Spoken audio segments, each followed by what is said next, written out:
क्या केजरीवाल की गिरफ्तारी और इलेक्टोरल बॉन्ड के बीच आपको सीधे तौर पर कोई कनेक्शन, कोई संबंध दिखता है? हमारा आपका तो पता नहीं, लेकिन नेताओं को इसके पीछे कनेक्शन जरूर दिखने लगा है, क्योंकि जैसे ही सुप्रीम कोर्ट की फटकार के बाद एसबीआई ने यूनिक आईडी वाला डेटा चुनाव आयोग को दिया और चुनाव आयोग ने उसे सार्वजनिक किया, वैसे ही ईडी की टीम अरविंद केजरीवाल के घर पहुंच जाती है और फिर बाद में उनकी गिरफ्तारी हो जाती है। अब आरोप यह है कि इलेक्टोरल बॉन्ड से इस बात का जब खुलासा हुआ कि किसने किस पार्टी को कितना चंदा दिया, उसी वक्त इस पर से ध्यान हटाने के लिए अरविंद केजरीवाल को गिरफ्तार कर लिया गया। ऐसा हम इसलिए कह रहे हैं क्योंकि ये आरोप समाजवादी पार्टी के प्रमुख अखिलेश यादव अब सीधे तौर पर लगा रहे हैं। सुनिए। देखिए, सरकारी संस्थाएं हैं और सरकारी संस्थाएं वही काम करेंगी जो सरकार कहेगी।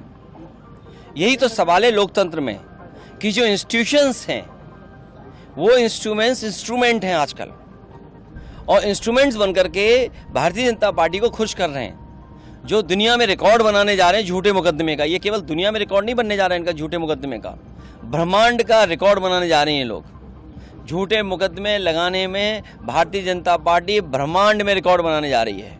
और ये इलेक्टोरल बॉन्ड्स ने जो बैंड बजाया था बीजेपी का, उससे बचने के लिए, ध्यान हटाने के लिए काम भारतीय जनता पार्टी कर रही है।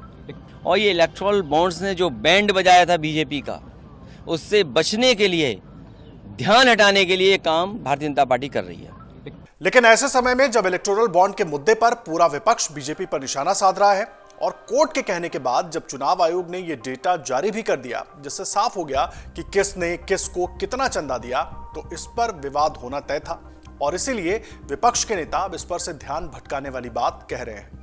देखिए, जैसे ही गुरुवार को कोर्ट ने केजरीवाल को गिरफ्तारी से राहत नहीं दी, उधर दूसरी तरफ पहले से तय था कि चुनाव आयोग को डेटा कब जारी करना है और उसी टाइम फ्रेम में केजरीवाल की गिरफ्तारी हो जाती है और इसीलिए ये आरोप लग रहे हैं। ईडी कथित शराब घोटाला मामले में लगातार अरविंद केजरीवाल को पूछताछ के लिए समन भेज रही थी, लेकिन वो नहीं शामिल हुए, सहयोग नहीं किया। ये भी एक वजह हो सकती है उनकी गिरफ्तारी की। लेकिन सवाल टाइमिंग को लेकर ज्यादा गंभीर हो जाते हैं। एक तरफ इलेक्टोरल बॉन्ड का डेटा और दूसरी तरफ चुनावी प्रक्रिया का शुरू होना और उसी दौरान गिरफ्तारी, इस पर तो सवाल उठता ही है। देखिए, जिस डेटा को लेकर ये आरोप लग रहे हैं कि उस पर से ध्यान भटकाने की कोशिश हो रही है, आपको जरा उसके बारे में भी जानकारी दे देते हैं, क्योंकि गुरुवार को जो डेटा चुनाव आयोग की तरफ से जारी किया गया, जो उसे एसबीआई ने दिया और जिसको जो करने के लिए कोर्ट ने कहा था कि डेटा उस तरीके से जारी किया जाए यूनिक आईडी के साथ कि पता चले कि किसने किसको कितने पैसे दिए, किसने चंदा दिया, तो वो किस पार्टी को मिले। देखिए, चुनाव आयोग से मिली जानकारी को अगर देखें तो एसबीआई ने किसने चंदा दिया, किसने चंदा लिया और चंदे की रकम कितनी है, ये पूरी जानकारी चुनाव आयोग को दे दी और उसके बाद उसे सार्वजनिक कर दिया गया। चुनावी बॉन्ड की सबसे बड़ी लाभार्थी, यानी कि सबसे ज्यादा चंदा जिससे मिला, वो तो बीजेपी सामने बनकर आई ही है। वो हम पहले भी चर्चा करते रहे हैं, पहले भी जो डेटा आया है उस पर ये बात निकल कर आई। चुनाव आयोग के आंकड़ों के मुताबिक बीजेपी को कुल 487 कंपनियों ने चंदा दिया, जिसमें से टॉप 10 कंपनियों ने 2119 करोड़ रुपए का डोनेशन दिया, जो दूसरों की तुलना में सबसे ज्यादा है। पार्टी को चुनावी बॉन्ड से पिछले 4 सालों में 6000 करोड़ रुपए से अधिक का चंदा मिला है। ये भुनाए गए 6060 करोड़ रुपए के चुनावी बॉन्ड का 35% है। अब आइए आपको बताते हैं किस पार्टी ने किसे कितना चंदा दिया। अगर चुनाव आयोग की ओर से जो डेटा जारी किया गया है उसको गौर से देखें तो बीजेपी को हैदराबाद की मेघा इंजीनियरिंग ने 584 करोड़ रुपए दिए, क्विक सप्लाई ने 395 करोड़ रुपए और फ्यूचर गेमिंग ने 100 करोड़ रुपए चंदा दिया।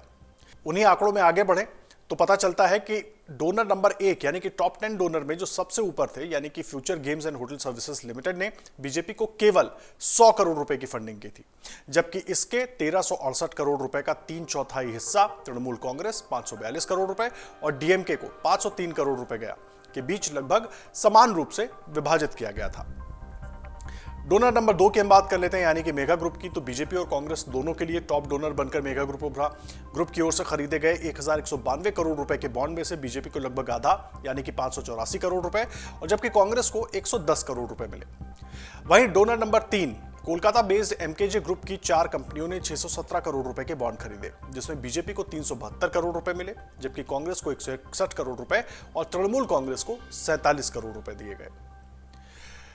वहीं आरपीएसजी की 8 कंपनियों ने 584 करोड़ रुपए के बॉन्ड खरीदे, जिससे ये ग्रुप चौथा सबसे बड़ा डोनर बनकर सामने आया। ग्रुप की 4 टॉप कंपनियों हल्दिया एनर्जी, 377 करोड़ रुपए, धारीवाल इंफ्रास्ट्रक्चर 115 करोड़ रुपए, फिलिप्स कार्बन 35 करोड़ रुपए और क्रिसेंट पावर 34 करोड़ रुपए ने मिलकर 561 करोड़ रुपए के बॉन्ड खरीदे। इसमें से तृणमूल को 419 करोड़ रुपए, बीजेपी को 126 करोड़ रुपए और कांग्रेस को 15 करोड़ रुपए मिले। वहीं डोनर नंबर 5 को देखें तो यानी कि आदित्य बिरला ग्रुप रहा, जिसने 553 करोड़ रुपए के चुनावी बॉन्ड खरीदे। ग्रुप की टॉप 3 कंपनियों एसएल माइनिंग 255 करोड़ रुपए, उत्कल एल्यूमिना इंटरनेशनल 145 करोड़ रुपए और बिरला कार्बन 105 करोड़ रुपए, इन तीनों कंपनियों ने मिलकर 475 करोड़ रुपए के बॉन्ड दिए। इनमें से 245 करोड़ रुपए बीजेडी को और 230 करोड़ रुपए बीजेपी को मिले। देखिए, सूची में अगला नाम रिलायंस इंडस्ट्रीज लिमिटेड की सहयोगी कंपनी क्विक सप्लाई चेन का है। अगर आप पहली लिस्ट को याद करें तो उसमें इन कंपनियों के नाम नहीं थे और तब ये सवाल उठ रहा था कि क्या रिलायंस और दूसरे जो इस तरह के उद्योगपति हैं उन्होंने चंदा नहीं दिया। लेकिन अब रिलायंस ने खुद तो नहीं, लेकिन उनकी सहयोगी कंपनी के जरिए चंदा दिया गया, ये बात भी निकलकर सामने आ गई है। तो रिलायंस इंडस्ट्रीज लिमिटेड की सहयोगी company quick supply chain private limited का ये नाम है, जिसने 410 करोड़ रुपए के बॉन्ड दिए। इनमें से बीजेपी को 375 करोड़ रुपए और शिवसेना को 25 करोड़ रुपए मिले। बॉन्ड के 7वें सबसे बड़े खरीदार वेदांता लिमिटेड रही, जिसने 401 करोड़ रुपए खर्च किए, जिसमें से बीजेपी को 227 करोड़ रुपए जबकि कांग्रेस और बीजेडी को 125 करोड़ रुपए और 40 करोड़ रुपए दिए। वहीं भारतीय ग्रुप की 4 कंपनियों ने 247 करोड़ रुपए के बॉन्ड खरीदे। टॉप डोनर भारतीय एयरटेल लिमिटेड ने बॉन्ड पर 183 करोड़ रुपए खर्च किए। इसमें से बीजेपी को 197 करोड़ रुपए मिले। जिंदल की 4 कंपनियों ने बॉन्ड में 192 करोड़ रुपए का दान दिया। सबसे बड़े खरीदार जिंदल स्टील एंड पावर ने 123 करोड़ रुपए खर्च किए। इसमें बीजेडी को 100 करोड़ रुपए दिए जबकि कांग्रेस और बीजेपी को 20 करोड़ रुपए और 3 करोड़ रुपए मिले।